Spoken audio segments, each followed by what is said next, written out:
여러분, 신용카드 쓰는 거 어떻게 생각하세요?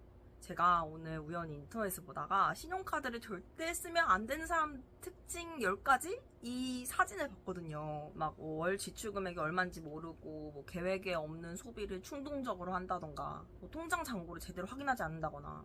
저는 이거 완전 공감했어요. 그리고 이게 남 얘기가 아닌 게 저도 요즘에 소비량이 너무너무 늘어가지고 신용카드를 이거 똑똑하게 쓰지 않으면 안 되겠다. 정말 필요하다면 체크카드만 쓰는 방향으로도 가야 될 수도 있겠다. 이런 생각이 들더라고요. 여러분, 사실 저는 체크카드 위주로만 여태 사용을 했었고 신용카드 발급받아 본 적이 딱 2번 있어요. 20대 때부터 재테크 이런 거 막 책을 읽어보면은 무조건 신용카드는 잘라버려라. 사회초년생들은 발급할 생각도 하지 말아라. 이런 얘기들을 많이 들어가지고 이 신용카드에 대한 필요성을 아예 못 느끼고 좀 스스로 약간 금기시했던 것 같아요. 근데 제가 이제 26살에 세계 여행을 떠나려고 이렇게 막 준비를 하다가 라운지 카드 이런 게 있으면 좋다고 하는 거예요. 그래가지고 신용카드를 그때 처음 발급받으려고 현대카드에 이렇게 전화를 해서 발급 신청을 했었죠. 근데 세상에 제가 그때 백수라서 이 발급 조건이 안 된다는 거예요. 그래서 회사를 다닐 때 내가 신용카드를 발급받았어야 됐구나 하는 생각이 들면서 그때 어떻게든 발급을 받으려고 제가 노무사 자격증이 있잖아요. 그래서 제가 노무사인데 노무사여도 이게 발급이 안 되나요? 이렇게 여쭤봤거든요. 근데 그때서야 이제 전문직 조건이 해당이 되면은 보통 이제 신용카드사에서는 발급을 많이 해주거든요. 그래서 그때 겨우겨우 발급을 받았던 기억이 나요. 여기서 제가 하고 싶은 말은 신용카드 발급도 백수가 되면 안 해준다. 그러니까 웬만하면 사회초년생 분들은 회사 들어가시면은 하나쯤은 연회비 저렴한 걸로 발급 받으셔도 나쁘지는 않은 것 같아요. 그리고 이제 신용카드랑 체크카드 차이가 있잖아요. 신용카드는 내 설정한 도 내에서 돈이 현재 없어도 결제가 가능하고, 체크카드는 내가 이미 돈이 입금된 상태에서만 긁을 수 있는 그런 시스템이잖아요. 저는 이것도 약간 충격이었어. 제 신용카드를 진짜 안 써버릇하니까 아니 그러면은 내가 지출되는 게 눈에 보이지 않는다는 거야? 그리고 한 달에 한 번 정해진 날에 빠져나간다고? 이거 자체가 너무 충격적이었던 거예요. 워낙 이 체크카드 삶에 익숙해지니까 이 신용카드의 삶은 뭔가 약간 도파민 같아 보였던 거지. 그래서 이 사회초년생 분들은 이 신용카드 발급받을 때 발급은 받되 이 지출 통제 능력이 확실히 갖춰져야 이 신용카드를 좀 똘똘하게 사용할 수 있다고 생각이 들더라고요.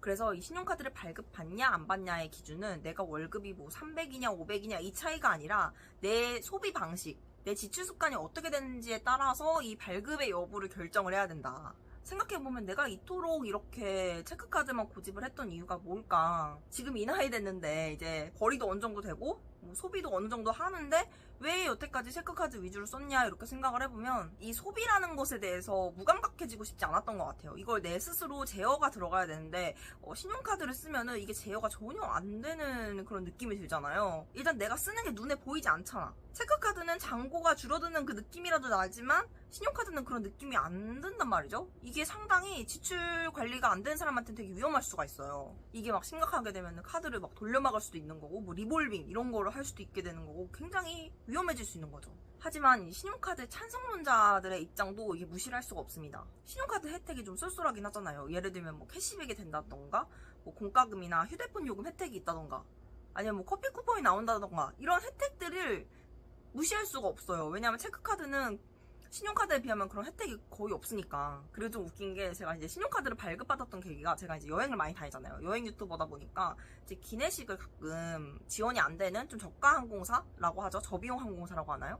그런 항공사를 tas을 때는 기내식이 따로 안 나오니까 직접 결제를 해서 먹어야 된단 말이에요. 근데 체크카드로 결제가 안 되는 거야. 나 너무 컵라면이 너무 땡기네. 옆 사람이 막 컵라면 먹고 있어가지고 나도 너무 그 냄새 못 이겨가지고 컵라면 좀 먹어보려고 하는데 체크카드로는 결제가 안 된다고 하는 거예요.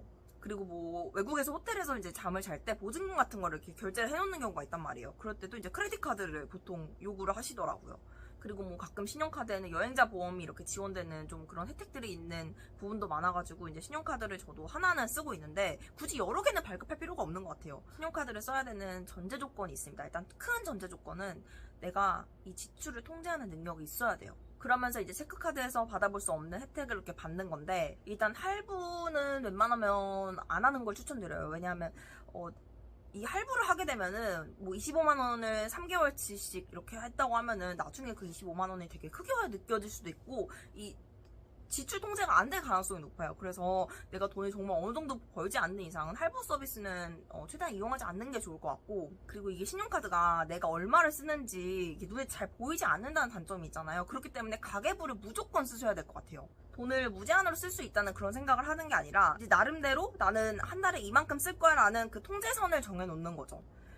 예를 들어서 50만 원만 쓸 거야 라고 생각을 하고 가계부를 똑바로 이렇게 적어가지고 정해진 금액만 소비를 하면 체크카드와 동일한 효과를 얻을 수가 있잖아요. 근데 내가 가계부 쓸 자신 없고 귀찮고 돈이 얼마나 빠지는지 그런 거 관리하기 귀찮다 하시면 무조건 체크카드 가셔야 됩니다. 그리고 뭐 신용카드를 쓰면 연말정산이 뭐 좋다, 체크카드 쓰는 게 연말정산이 좋다, 뭐 이런 말들이 많은데 이거는 내가 근로소득의 25% 이상 사용했을 때 적용되는 이야기거든요. 예를 들면은 내가 연봉 4천만 원이면은 1,000만 원 이상 지출을 했을 때 연말정산 혜택을 받는다 이런 얘기인데, 그러면 25% 이상 써야 된다는 얘기잖아. 이게 과연 좋은 건가?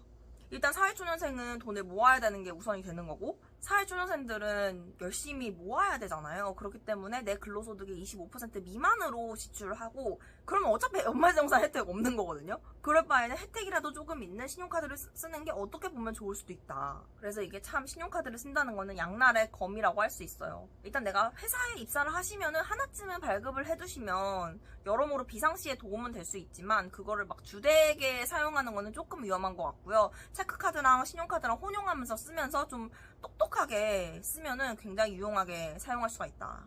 근데 이제 대학생 분들은 아직 발급을 안 받으시는 걸 추천드릴게요. 대학생은 뭐 신용카드를 발급 받을 수 있다고 해도 아직 그 지출 능력이라던가 그런 관리하는 능력이 조금은 일반 사회초년생보다 떨어질 수 있기 때문에 대학생 학생분들은 체크카드만 쓰시는 걸 완전 권장드리고, 신용카드를 쓰신다고 해도 내가 어떻게 소비가 이루어져 가고 있는지 똘똘하게 체크할 줄 알아야 그게 의미 있는 신용카드 지출이 된다고 할 수 있다.